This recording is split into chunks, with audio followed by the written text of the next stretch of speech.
pursuant to Proclamation 1318 issued by President Ferdinand Romualdez Marcos Jr., the first session of the Senate in the first special session of the 20th Congress is hereby called to order. Let us pause for a minute of silent prayer.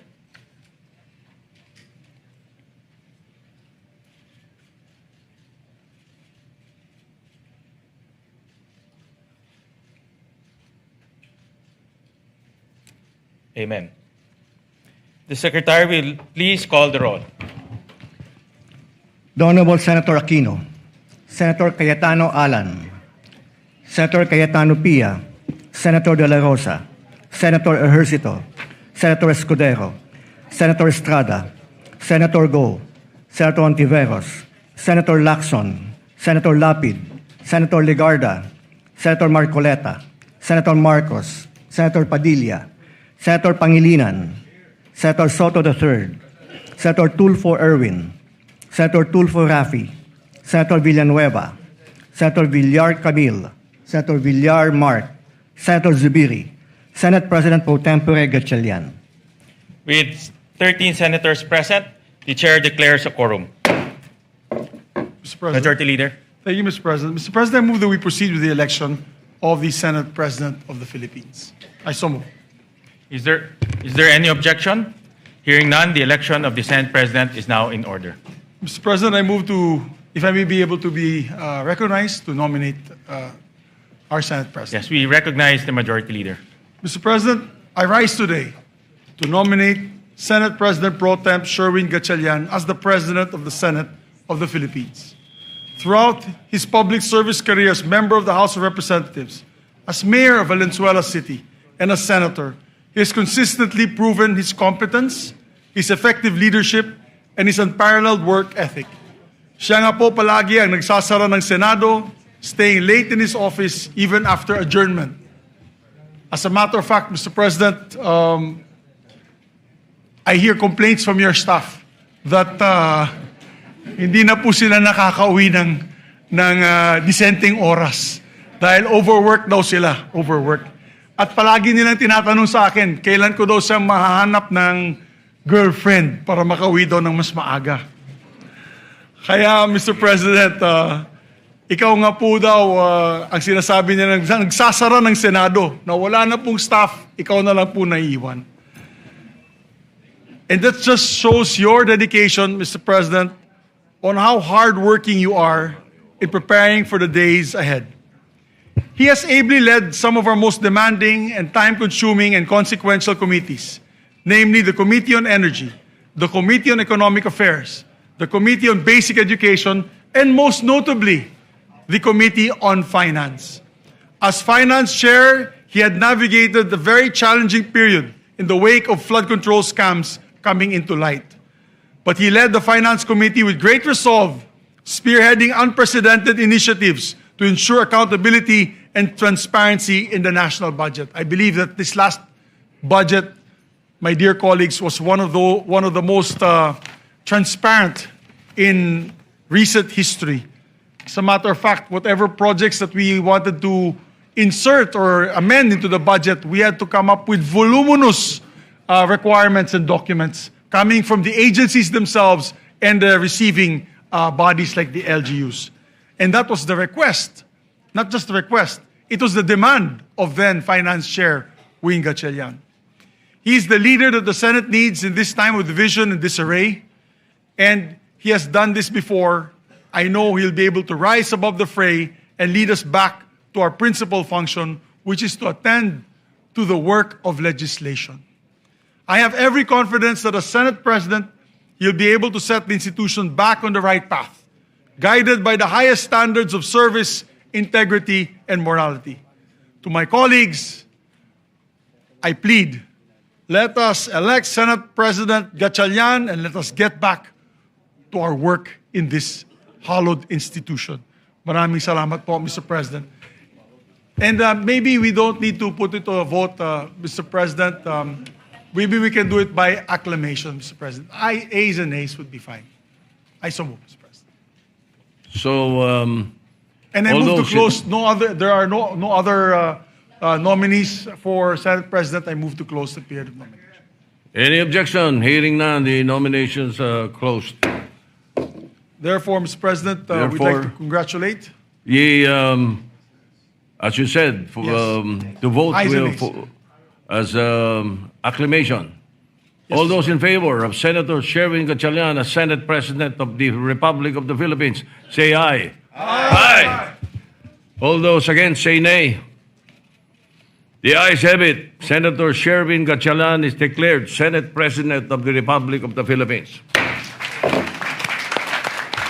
May we ask Senator Gatchalian to, before that, Senator Francis Pangilinan is recognized. Yes, just for the record that the vote, having a quorum, is unanimous, Mr. President, for the record.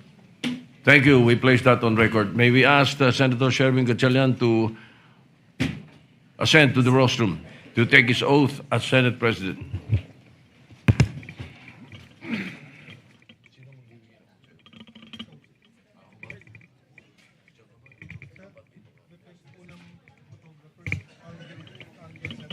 For the record, Mr. President.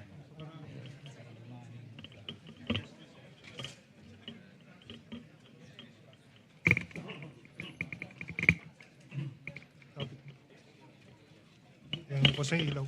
Spotlight. Meron. Sila Mix. Oh, dapat. Mix at saka si Cheese. Mix. May we request Senator Zubiri and Senator Escudero to please join us. Dito sila likod ko. Pamilya mo sa likod. Okay.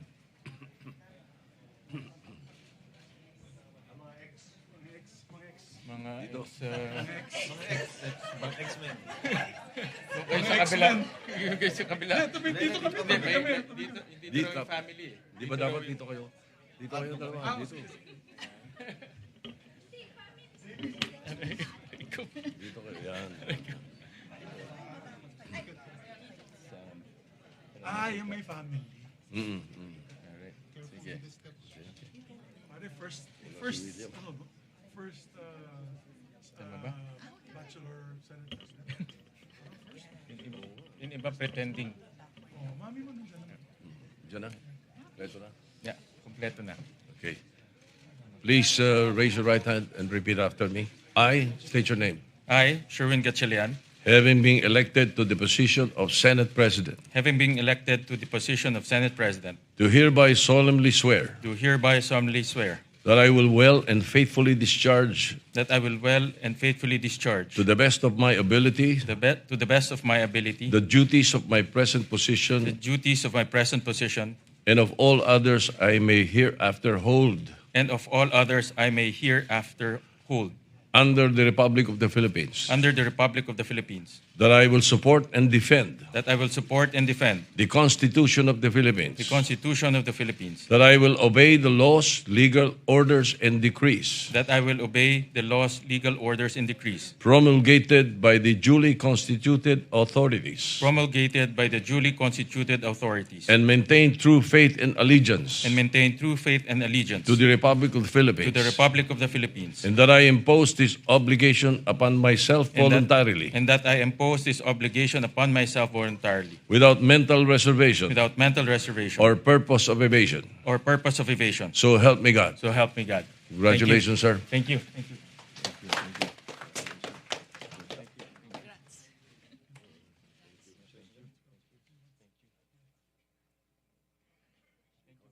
Po natin merong 12 votes at ang grupo nila may 10 votes. So obviously, mas marami yung ating boto. Pangalawa, kinikilala ng mga tawag ko nga partners ng Senado ang liderato natin. Ang House of Representatives, very clear. Malacanang, very clearly, nag-issue sila ng statements. Even yung prosecutors ng House of Representatives nagsabi na kinikilala nila yung bagong liderato. Pangatlo, pati yung mga independent experts nag-issue ng statements at sabi nila yung proceedings nung isang araw ay legal at naaayon sa batas at naaayon rin sa decision ng Supreme Court. At ang no less than the Integrated Bar of the Philippines, nag-issue rin sila ng statement. So, in other words, yung ginawa natin ay naaayon sa proseso at ginawa natin ito para bumalik na tayo sa trabaho natin. Opo, but whether we like it or not, Senator, there's an impasse, ano po. Sa palagay nyo ba dapat may pumunta sa Supreme Court, for instance, to once and for all settle sino sa inyong dalawang tama? Well, kasali yan sa mga remedies. Kung gugustuhin ng kung sinong kampo pupunta, ay pwede silang pumunta sa Supreme Court para humingi ng desisyon. Pero sa ngayon, ang aming posisyon, naayon sa proseso yung ating ginawa at yung ginawa natin ay kumbaga meron ng presidento. In fact, noong 2015, at marami pa pala, no, tinitignan ko lang ngayon in records, marami pa palang mga pagkakataon na 12 lang Opo. na senators can determine a quorum. So hindi to iba yung ginawa natin. Yung sinasabi niyong president po, inilitan niya yan sa aming kahapon ni Senator Tulfo.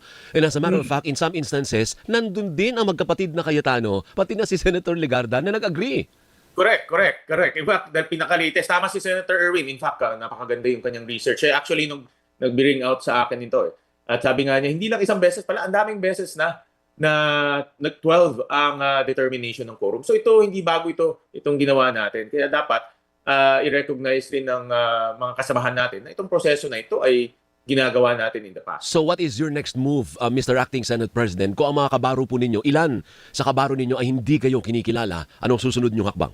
Well, sabi ko nga, Alvin, doon sa press con ko kahapon na ako naman ay ang aking direksyon ay bumalik sa trabaho na ang Senado. 3 araw kami hindi nagtatrabaho. Ang daming, tapos nagsinediya pa, haba ng sinediya break, almost 2 months. So, marami talaga nakabinbin. At dahil 3 araw nga hindi nagtatrabaho at halos 3 linggo rin, puro bangayan na nangyayari, marami talaga na binbin ng mga batas. Lalo na yung mga promotions ng ating mga generals. Ito para sa akin, napakahalaga dahil yung mga general natin, marami sa kanila 30 years, 40 years nagtatrabaho sa ating bansa para sa ating bayan at ipopromote na sila bago sila magre-retire. Kung hindi sila ma-promote, hindi sila makaka-retire ng mas mataas na rango at makaka-apekto yan sa kanilang pension. At hindi fair yan para sa mga kasamahan natin sa military na nagtrabaho para sa ating bansa na napakatagal na. So, ang punto ko lang ay gusto na natin bumalik sa normal na pagtrabaho at yun ang aming direksyon. Opo, so when do you want the special session to be? I know it's going to be the President. Ang Pangulo po ang magre-request niyan. Ano yung sequence? Ang Presidente ang magre-request at kung pwedeng umuo yung Senado at Kamara, ano po? When do you think we should hold a special session? Actually, Alvin, there are 2 modes to do special session. Ito, explain ko lang. Under the first mode, mag-agree ang House at mag-agree ang Senate, pwede na magkaroon ng special session. Even without the President? Even without the President. Okay, Ginawa natin yan last year, nung December. Remember, na-delay yung budget ng December, nag-approve tayo after Christmas na hindi naman tawag special session doon, in-extend namin yung calendar. Okay. So parang special session na rin yun. So pwede yun ang first mode. Pangalawa is the President, nung magde-declare siya ng special session. So titignan namin kung anong mode ang pinakamaganda at pinakamabilis. So ano ang epekto naman nun sa impeachment trial? Madidelay ba yung impeachment trial with what is happening now? Hindi madidelay. Meron ng calendar at itong calendar ay napag-usapan ng mga senator judges. At so far, kahapon tinitingnan ko yung calendar at nakipag-meeting na ako sa mga kasamahan natin sa loob. At wala namang magiging delay sa impeachment calendar. Opo. At ano po ang gusto ninyong mangyari? Kayo ang mag-preside o yung i-invoke ninyo yung binago ninyong patakaran na pwedeng mag-elect among yourselves kung sino mag-preside sa hearing?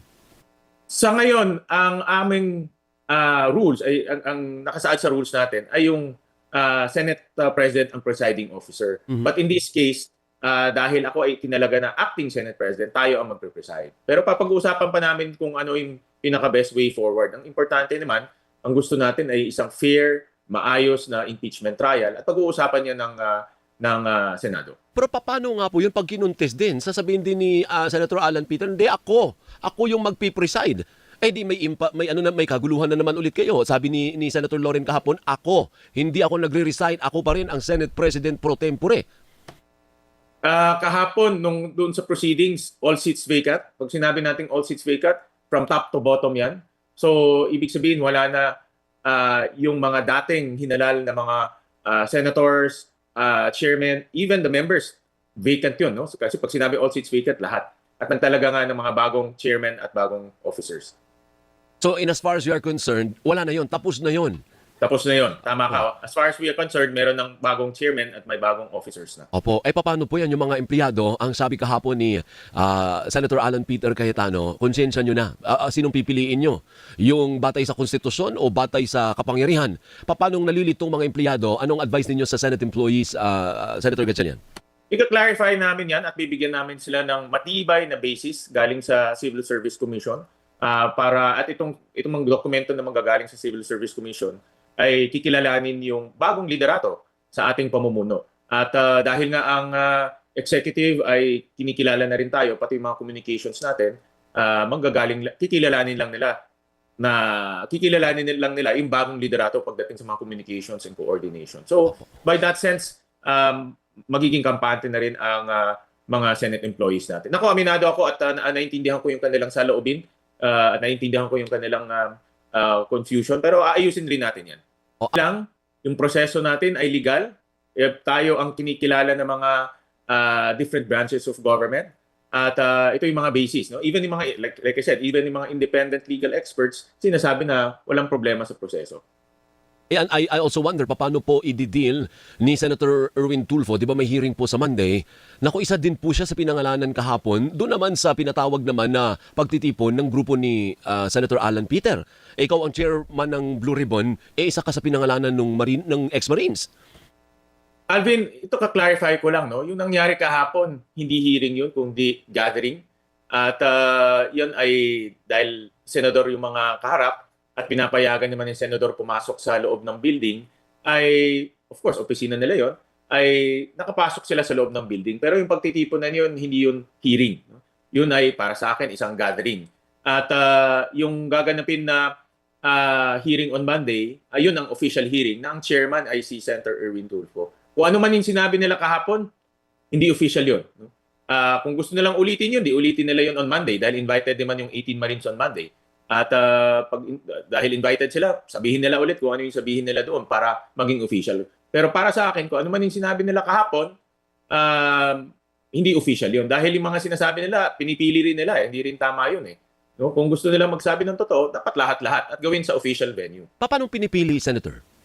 Antayin na lang natin on Monday, Alvin. Kasi ang tinutukoy po ba ninyo? Kasi naalala ko rin parang may sinabi si Senator Erwin na may ilang personalidad kagaya daw ni Senator Loren Legarda o yung magkapatid na Villar na sa original affidavit nandun pero hindi naman binanggit kahapon. Iyon ba yung tinutukoy ninyo? Antayin na lang natin on Monday, Alvin. So yun ay kung pupunta po sila, Senator Sherwin. Dapat pumunta sila. Kung gusto nila talagang ilabas ang katotohanan at kung gusto talaga nilang maisiwalat itong mga ganitong bagay na hindi magaganda, pumunta sila sa official na hearing. Pwede naman pumunta sa dalawa, di ba? Kung talagang gusto mo pumunta sa gathering, pumunta sila sa gathering. Kung gusto mo pumunta sa official hearing, pwede ka rin naman pumunta. In fact, itong 18 Marines na nagre-research ako, ang dami na rin nilang mga iba't ibang venues na pinuntahan. So, ano ba yung pupunta sa isa pang venue? Opo. And finally, Senator Sherwin, ano po ang mensahe ninyo kay Senator Alan Peter Cayetano? Sabi mo kasi bukas ka, with open arms. Ano po? Anong gusto mong sabihin sa kanya para matapos na po itong kaguluhan dahil nakakahiya po sa taong bayan, sa totoo lang? Ako nahihiya rin ako, no? Personally, dahil bilang senador at bilang isang lingkod bayan na hinalal ng taong bayan, ang gusto rin natin ay maibalik sa kanila yung kanilang tiwala at maibalik sa kanila yung serbisyo na dapat ginagampanan namin. At ako, ang mensahe ko naman sa lahat ng ating mga kasamahan ay alam ko ngayon mataas ang emosyon, alam ko ngayon mataas ang hidwaan, pero pag humupa na yan, mag-usap-usap tayo, tingnan natin kung anong maganda sa institusyon at marami sa kabilang grupo, mga personal friends natin. At hindi naman kami magkaaway. Talaga nangyayari lang yung ganito. Pero ako ay importante na mag-usap kami at tingnan natin kung anong ikagaganda sa ating bansa. May effort ba, Senator? May nag-i-effort on your side? O kasi kung wala kang effort, wala ding effort si Cayetano, ay hindi po kayo talaga mag-meet? Well, meron naman, no? Hindi ko lang sasabihin kung paano at sino, but meron naman. Meron mga reconciliation efforts from both camps? Meron naman. But like I said, emotions are very high right now, so we need to be sensitive rin. Pero meron naman. That's good to hear. Mabuhay ka. We do that better than anybody. I bet you got it twisted. You don't know who to trust. So many player hating niggas trying to sound like us. Say they ready for the front, but I don't think they know it. Straight to the depths of hell is where them cowards going. Well, all you still down, nigga, holler when you see me. And let these devils be soft for the day they finally freed me. I got a caravan of niggas every time we ride.